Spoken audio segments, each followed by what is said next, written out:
Okay, well, what do we have here? On the left, this is the new MPPT controller I bought for charging up my e-bike. Like, here's the battery. Well, one of them anyway. Now, the thing is we've been using this, which I have a whole video on it, and, you know, it does the job, but here's the problem, is if there's a cloud or anything, this takes a while to actually ramp up and start charging again. Where this one, it just immediately starts charging. You know, a cloud could go over and in a second it's, you know, back to normal. So let me show you what I mean. So what I'm doing is I'm just using my power station here, the 100 watt USB-C output. And I did a video on this too. We're just using an adapter. It's just a USB-C to a 5.51 adapter to give it power. So let's plug in this unit, which is the old unit. It's still a good unit. I like it. But the problem is if you use it with solar, if there's any sort of cloud cover or a bird flies over the solar panel for a second and it shadows, it'll cut and then start ramping up again instead of immediately ramping up with this one. Let me show you what I mean. So let's pretend, you know, we're turning it on. Okay. See, it's registering 19.75 volts. Now it's starting to ramp up the voltage till it gets to target, which is 54.6. So it'll try it for that. Oh, maybe I should plug it in. Oh, I plugged in the wrong one. That doesn't help. I plugged in the other MPPT controller, sorry. Well, we'll forget the blooper reel. You can see it in real time.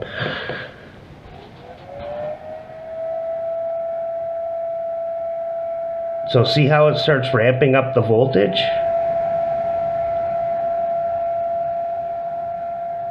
Now it starts ramping up the amperage. I only put it on a 1 amp charge, but you see how long it's taking?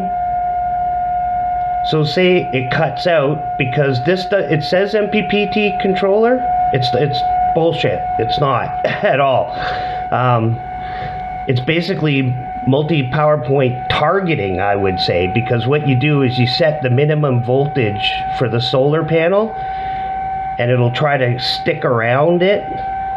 So if the cloud comes and the voltage drops below the target, it cuts everything. It cuts the amperage out. So if you're trying to do something and, you know, you walk in front of your panel or something, this has to do another cycle. See how long it took to start up? And it works. It still functions. This is great if you plug it into something, right? But you see how we're having problems here? So anyway, we'll kill this. Now, alternatively, let's plug in the Elejoy. Now, this is a 400 watt maximum MPPT controller. It's also potted, which means this is a solid brick. They basically take the circuit board and dip it in a thermal resin and then put it in the unit. So this is totally what you could like dunk it if you had to. Let's not do that, but I'm just saying. Okay, so we're taking the power that we have and we're plugging it in the Elejoy. So it'll tell you the version, the power output. Now see how I have it set at 54.5? I put a 0.1 less just for safety. It's picking up 19.9 voltage. Now here's the thing with the Elejoy, which is not in the fucking manual, and I had to email them and all this other bullshit, is when it comes out of the factory, you push OK 5 times. 1, 2, 3, 4, 5. Here, 1, 2, 3, 4, 5. Oh wait, or do you have, yeah, see how it goes to active mode? That's what comes out of the factory. So what it does is, see how it says 0 voltage? Because basically it wants a reading off the battery before it'll so it can charge. The problem is with e-bike batteries, there's a safety feature with the BMS where the charging port is not active until it gets proper voltage. And that's for a good reason. Say your charging port cover comes off and it's raining outside and suddenly there's 54 volts coming out of it. Well, it's Tesla fire time.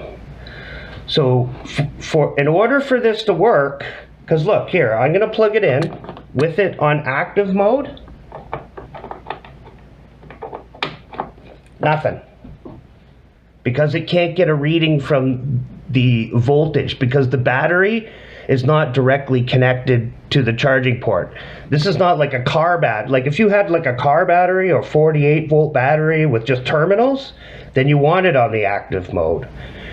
If you're charging an e-bike, you have to put it on the open voltage mode where you press OK 5 times. 1, 2, 3, 4, 5. Sometimes you have, see, open. So now it'll pump out the proper voltage no matter what's going on. Because the BMS on the e-bike battery will not allow charge in until it has proper amount of voltage, which I'm assuming at the lowest would be about 39 volts, which is cut off. So just be aware of that. It would be great if they put it in the fucking manual or on a web page or a piece of paper stuck in but they didn't do that. I had to actually email them. Now watch this. I'm going to plug it in and it just starts charging right away. There's no ramp up, there's no fan, there's nothing. Look, charging.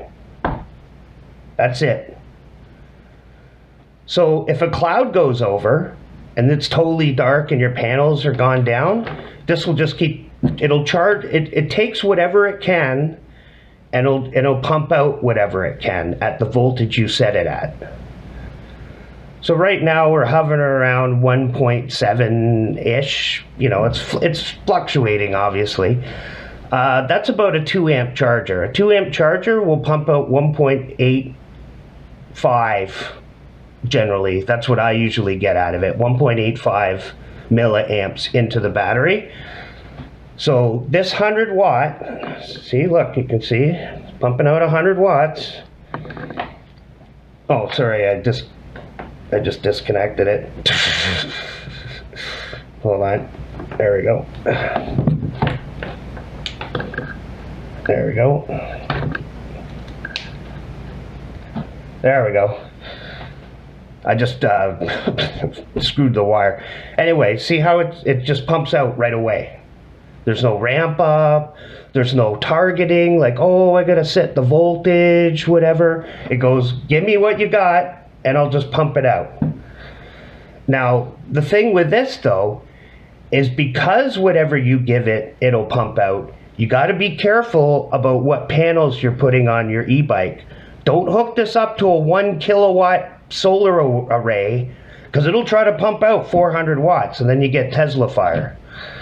So what I would recommend with this sort of setup is if you want to go cheap, maybe get a 120 panel, a 100. Yeah, it'll be slow. You'll get a little over 1 amp or whatever, but it'll charge it properly. Or at the maximum, maybe 2 120s in series or parallel, or 1 200 watt panel. I wouldn't go over that. If you get a 200 watt panel, put it this way, around 150 watts, which you should get out of a 200 watt panel, is a 3 amp charger. Now I've seen these batteries, these Janso batteries, I have a 4 amp charger and it'll accept it. So I'm guessing it's probably a 5 amp BMS. That's my guess. You know, that's just a guess. But it will take 4 amp, but I only use the 4 amp if I'm out and about and I have to quickly charge my bike at a Tim Hortons or something just to top it up. I don't use it normally. I have a very expensive 3 amp charger that I use. And the 2 amp is, you know, I have it in my backpack just in case I'm, you know, it's like a throwaway, basically. So this will get you about 2 amp. It's about 100 watts. Anyway. you know, equivalent, because you lose some obviously with the losses. Okay, let's move on to the solar test. Okay, we're gonna do a test. If you look up in the sky, you can see it's intermittent clouds, which is perfect for the test because it'll hit the sun and then go dark again, and hit the sun and not go dark. Now, I didn't do a super great job of angling the panels. That's not the purpose of this test. It's just to show you what happens. Watch out, Lala. When we push OK, we're going to try this first to show you what happens. I'm going to wait till the sun comes out. Okay, the sun's coming out. We're going to hit go and see how it has to ramp up. I just have a 120 watt Powerness panel on it. It's a great panel.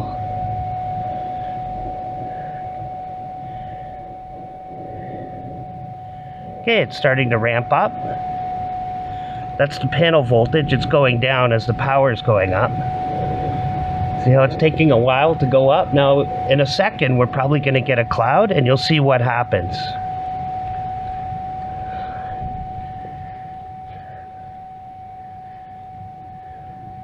So we're going, you know, it's working. I have it on 1.1, so it shouldn't... Okay, so it's charging. Okay, great. Let it sit there. Cloud's about to come. Let's give it a second. See? Now it dropped because the cloud's coming. See? Now there's no cloud. And it's trying to ramp up to get back up there to reach the target amperage, and it can't do it because I set the voltage to not go below 17. So see how it's trying to stick around 17? It just doesn't have, like, it's not proper MPPT. So now we're going to plug in the Elejoy and do the same test. All right. Okay, this is the same test. Right now the sun's behind a cloud. It's still getting amperage in there. Now watch, the sun's probably going to poke. There, now the sun's coming out a bit. See, it just ramps up automatically. I'm not doing anything. Now it's going to go behind the cloud very shortly. See, went behind the cloud, the amperage goes down, but it's still pumping in. So this is way more efficient. Because even on a cloudy day, you're getting something in it, and as soon as the sun comes out, it immediately ramps up. Instead of having to sit there and then slowly put up the voltage, and then put in some amperage, you know, all that time, all that dicking around takes about a minute. This is immediate. This is a real MPPT controller. So that's why this is probably a better deal than the MPT 7210. Now, the 7210 does have its uses, especially if you have a solid power supply in it, because you can limit the amperage, you know, you can do a lot of good things with it. But for an actual solar controller, it's probably better to use this. Here, let's see if, yeah, the sun's going to come out again. See, it just ramps up. As the sun comes out and the solar panel gets more power, it pumps in more power. So it's, you just set it and forget it.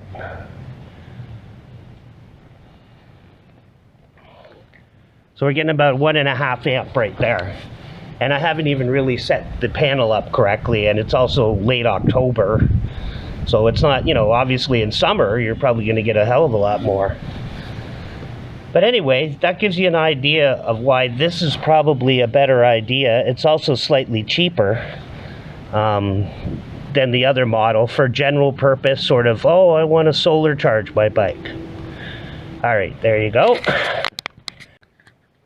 Okay, so we did the test, and what are our conclusions?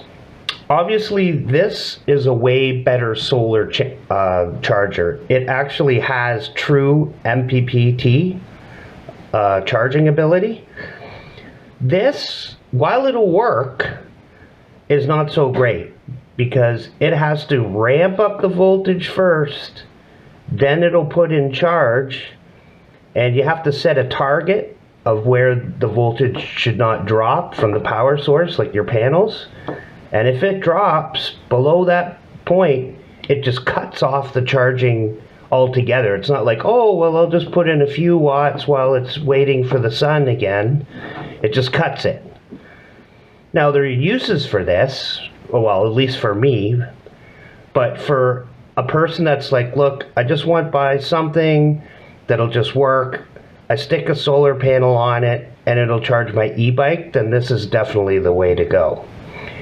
Now, as I said, you have to push this button. When you first get the unit, it will not work in any e-bike with any sort of safety features on the BMS. You have to put in the power. Don't plug in the battery yet because it's not going to work anyway. And then you hit OK 5 times. 1, 2, 3, 4, 5. And wait till it says OPE, which is open voltage. So you set your voltage with the plus and minus first, and then you hit your 5. You hit your 5 times to make it so that it's open voltage. So you set your voltage, hit OK once, that'll set it, and then you hit 1, 2, 3, 4, 5 to make sure it goes to OPE. Now the beauty of it is it'll save your settings. You'll never have to do it ever again. You just have to put in the settings once, and it'll remember. So just do that. So, you know, you want to maybe put it 0.1 voltage below just in case. It does charge to the proper voltage. It doesn't overvolt it. But, you know, you go 54.5, say. And then as it gets to 54.5, the BMS will take less and less power automatically. Like, this won't just keep charging forever. If the battery's full, it goes to 0. So it's not like, oh, you know, you can set it and walk away. Plus, it's potted, so you could stick this actually outside. You could mount this on the, say, the side of a wall or something like that outside, and have it as, you know, open, so you can just plug your panels in and have it if you wanted to. I wouldn't bother, but if you need to do that, you can. So I would definitely recommend this. Now, be careful. Don't over panel it. It'll pump out whatever you feed it up to 400 watts. So don't put a kilowatt on it, because it'll go, oh, okay, great, I can pump out 400 watts, and it'll try to pump out 400 watts. Now, the BMS should theoretically shunt it, which it'll kill it, because it goes, whoa, I'm getting too much power. But don't trust it. Better to get something around the 200 watt panel size, you know, maybe 2 120s in series, or, you know, around that 200 watt sort of area, because you won't get the full 200 watts, but you might get like 170 or something like that. That's around a 3 to 4 amp charger, because I know that the Janso battery will take a 4 amps, so I'm assuming it's going to be a 5 amp BMS.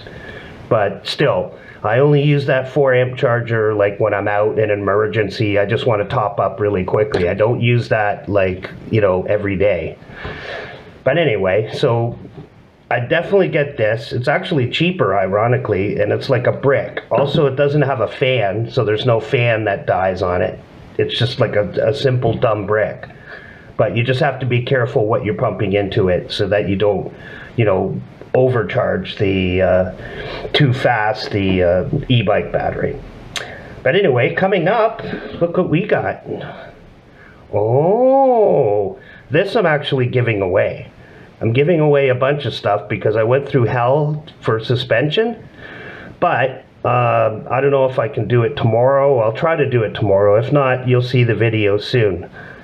But yeah, this shock is way, way better than the stock shock. But unfortunately, the stock shock says 1,000 pounds. So I bought a 1,000-pound one at first. Sorry, silly me. I thought they weren't lying.